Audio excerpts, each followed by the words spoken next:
Bareskrim akan periksa Rudy Salim terkait kasus Binomo pekan ini. Direktorat Tindak Pidana Ekonomi Khusus Bareskrim Polri berencana memanggil pengusaha Rudy Salim terkait kasus penipuan via aplikasi Binomo tersangka Indra Kesuma alias Indra Kents. Direktur Tindak Pidana Ekonomi Khusus Bareskrim Polri, Brigjen Wisnu Hermawan mengatakan pemanggilan terhadap Rudy direncanakan pada pekan ini. Adapun Rudy akan diperiksa dalam kapasitasnya sebagai saksi.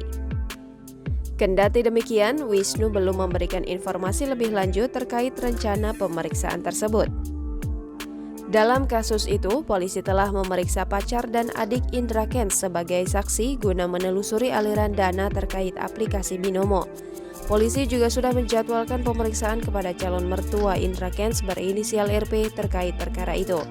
Diketahui, Indra Kents ditetapkan sebagai tersangka dugaan tindak pidana judi online dan atau penyebaran berita bohong melalui media elektronik dan atau penipuan, perbuatan curang dan atau tindak pidana pencucian uang terkait aplikasi Binomo pada 24 Februari 2022.